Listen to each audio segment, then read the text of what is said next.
All right, so welcome to our talk. Okay, thank you for your joining us today. I will say that I'm just really excited to share our talk, Let AI Autogenerate Neural ASR rules for OT-specific attack via the NLP approach. Even it's my second time on the creator stage, I still be nervous. But let me introduce myself first. I'm Mars. I currently work for TX1 Networks. This is a startup company on the OT security solution. And I focus on the research, OT security, and enterprise security. So usually focus on the kinds of research to support our product and make sure that all OT vertical security research issue can be highlighted. And also, I have had the opportunity to speak at many cybersecurity conferences, including the Red Hat USA, Red Hat Europe, RSA conference, DevCon Mantrake, and Creator Stage for the several times, over 60 presentations. Also, I also served as cybersecurity auditor for OT critical infrastructure in Taiwan government, and also hold as executive director position for Association of Hacks in Taiwan. Usually we known as the HICON. And also I organize HICON CISO Summit event. This will be the largest event in the Asia Pacific event for CISO. And the guy next to me is Wei-Huang. You can call him Will. He's our senior researcher, and he focuses on threat hunting, detection engineering, and malware analysis. And he was EDR product developer and the detection strategist researcher. Recently, he also focused on the OT security issue, dig out to any very interesting part in the how to do the OT detection in the world. And also, he will have some presentation in the Europe for the few months later. So, back to the topic, I think we all agree that the threat detection in OT is fundamentally different from IT. Unlike IT systems, OT systems often cannot be patched easily and are challenging to update. And traditional virus detection methods and a frequent update are typically impractical. Even if updates are feasible, OT environment usually face older or persistent threats, leading the exceedingly large virus signature database that negatively impact performance and the risk, causing operational disruption. However, factories still require robust protection in the OT environment. So this brings us this idea and critical question here is there is a method or mechanism can help OT environment to adapting effectively to in a diverse OT environment will have minimized false alarms. Furthermore, can we leverage a specific OT feature to detect threat that IT folks method may be overlooked? So that's what will be key, because we believe in the IT environment and OT environment, there still be something different with the layer feature in a different vertical. We want to come out this to make sure we can detect the OT attack in the OT environment. And however, so with the advancement in the artificial intelligence, we are exploring how we combining AI technology with OT-specific attributes can deliver more effectively, and effective detection solution is our key topic. So we also will review some methods research in the past can help us inspire us to do the OT-specific research to detection. So since we want to leverage AI to solve OT-specific problems for the threat detection, we spent some time to analyze previous use AI research in malware detection to identify the different insights for us. In 2020, this research detecting malware based on the dynamic analysis techniques using deep graph learning. In this research, researchers introduced Google Skip Graph combined with TF-IDF, embedding to transform unique malware behavior, specifically focus on the sensitive API usage from control flow graph into the numerical vectors. This approach successfully detected over 96% of the previously unseen in the wild will attack binary, I will say malware. And however, the key is for the human expert. They need to have a human expert to spend a lot of time to define the sensitive API in OT environment. What is OT suspicious or OT specific API usage? So this made rendering the method unsuitable for OT and ICS attack detection. And in the 2024, this paper also helped us to introduce the doc2vector, an advanced version of skin graph embedding, and Google robot, a transformer utilizes self-attention mechanisms, treating attack behavior as continuous sentence or documents for the NLP learning. By using the commercial EDR detection log as a baseline, it's a very critical one, and this approach demonstrates the robustness of NLP technology for learning from the expert rule detection. And the accuracy of a skin grant was found comparable to the computationally intensely attention-based transformer. Nevertheless, this method still did not address OT-specific detection challenge. And in the 2021, this paper transforming individual process behaviors into graph-based direct cyclic graph, representing across event, including the 5 dimensions, including the registry, network, process, DNS, and file, which are achieving around 94% detection accuracy. However, this approach, like the most important part is, they don't have the process parent-child relationship in their master, and also have a performance limitation there. So we also identify this cannot directly use it applied to the OT environment, perform the threat detection directly.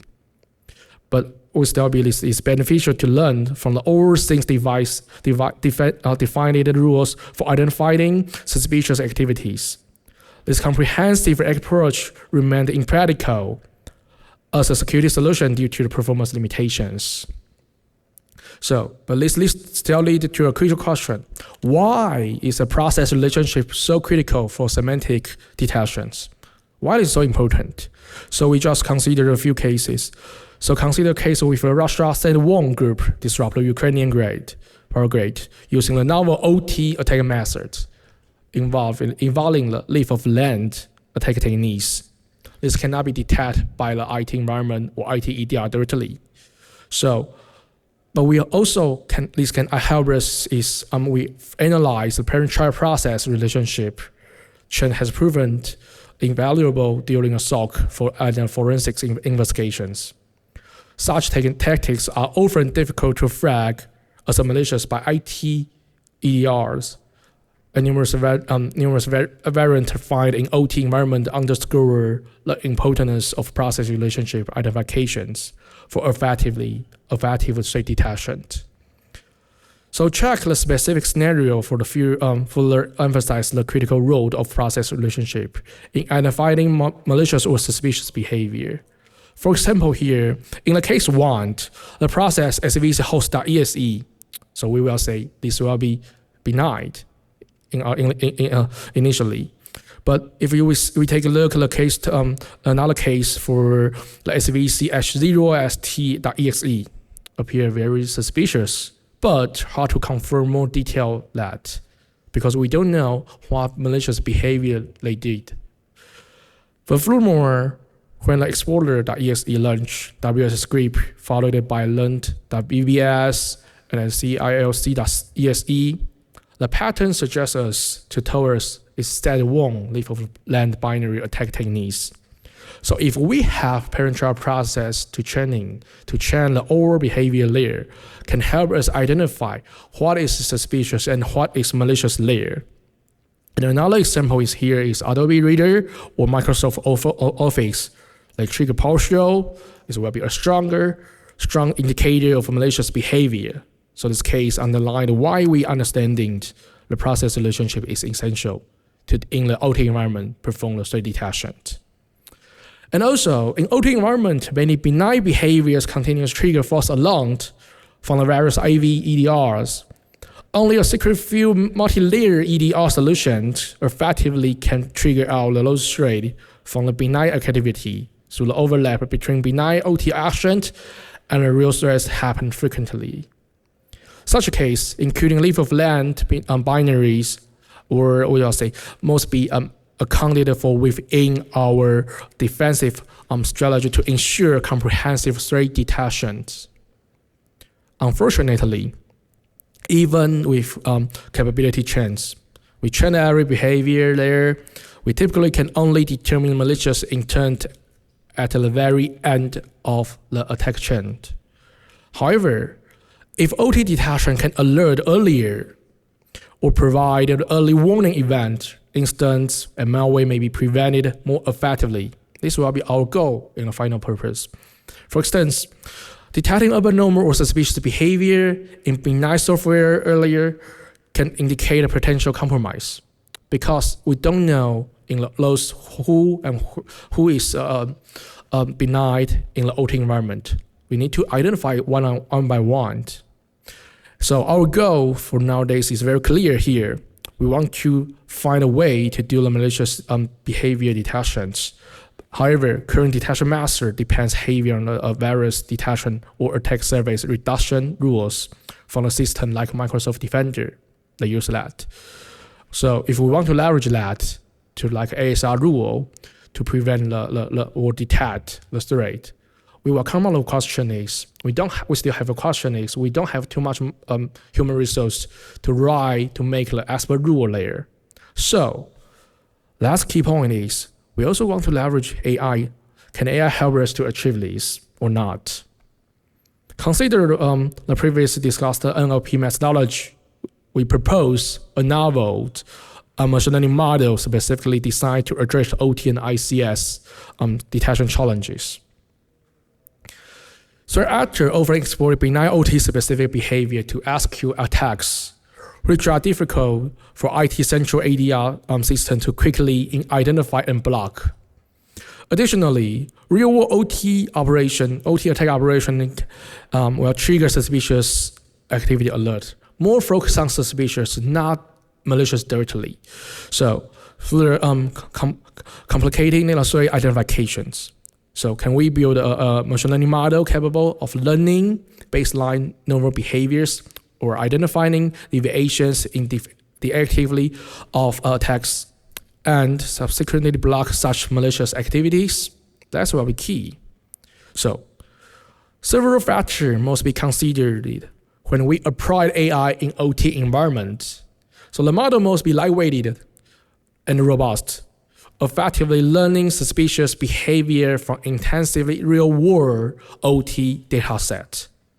Because in the OT environment and IT environment, there still be huge difference. Software scope or process scope, operation scope, totally will be different. So we need to identify that and move from benign and malicious. So the larger scale data-driven AI make sure those behavior can be converted into discrete vectors expressions, achieve robust semantic representations. So our architecture was developed here. It is involved collecting diverse behavioral data at the fundamental level, filtering it through the expert-defined rules to isolate suspicious telemetry data. Those filtered data point from the chain of suspicious behavior sequence, serving as servers input us to our model, suspicious to vector, which learn to recognize and identify malicious behavior.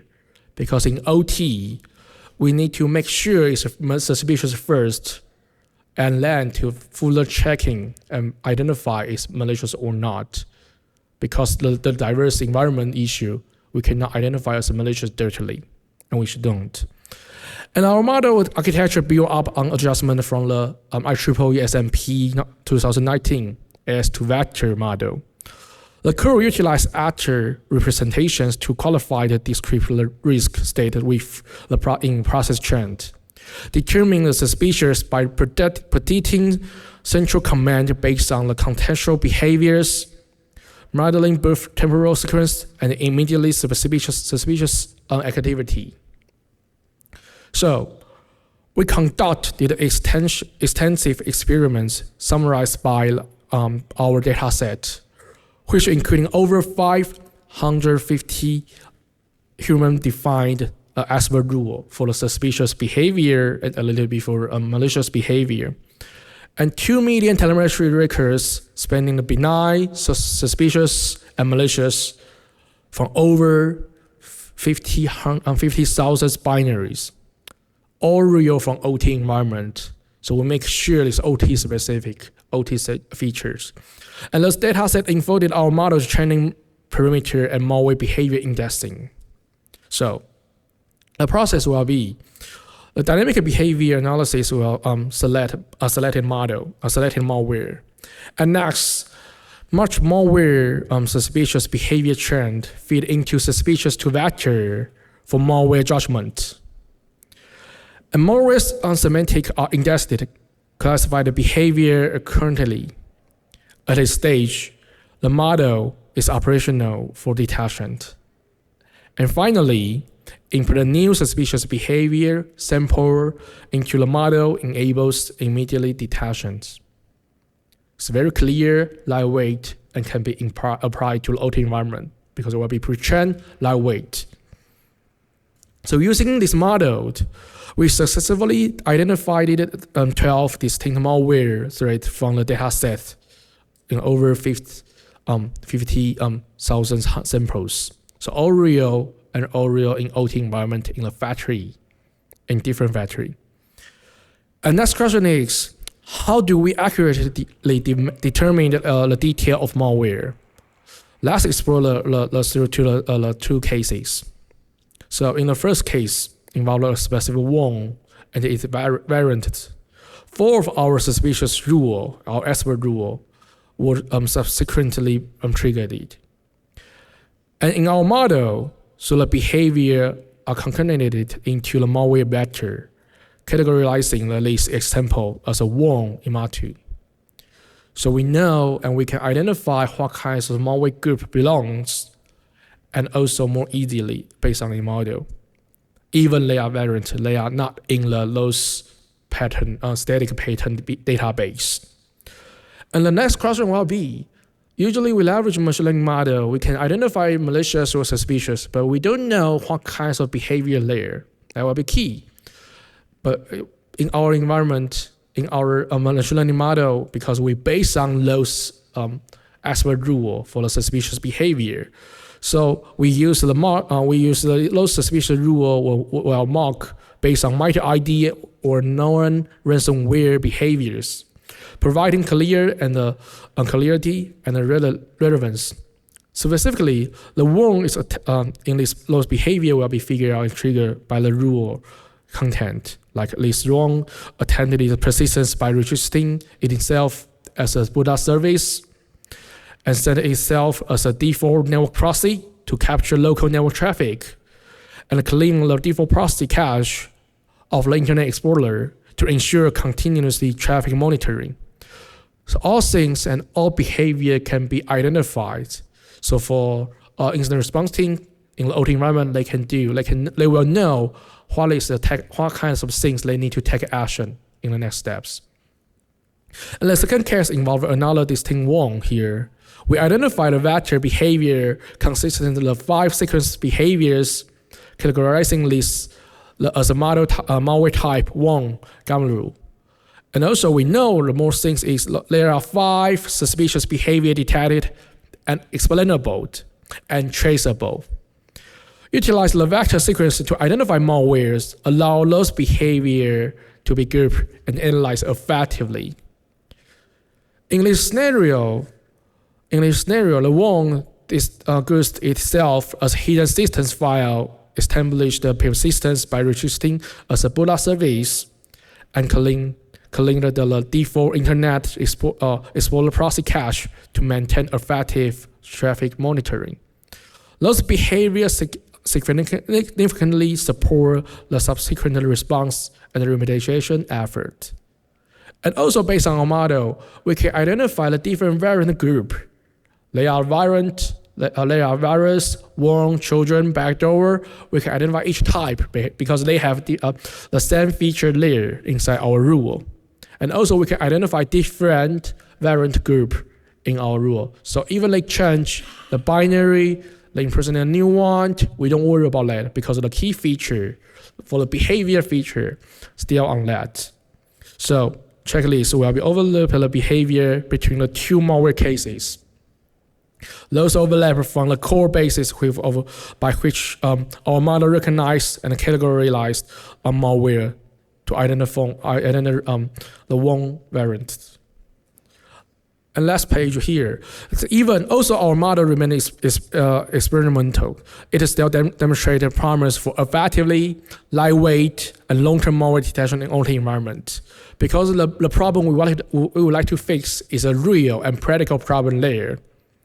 So as a detection is based on pre-trained telemetry data, we just planned we need to pre-train every 3 months per time and deploy the model to the OT environment.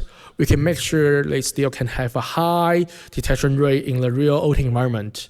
And also this model can be target those different attack vectors and attack campaigns. Some campaigns are more focused on the financial sectors, manufacturing, or car industry. We also can design a different model to do that and to support that. So this can really help those environments to detect the threat, even unknown or known, they can detect it in the real OT environment.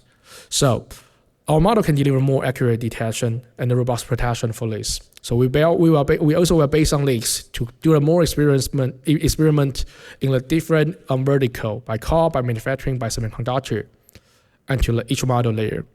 So that will be my talk, and thank you for listening here. And also I would like to thank our contributor Cheng. He cannot make the list here because he lives in Taiwan and has some text layer, but this for his support, and thank you for listening here. Thank you.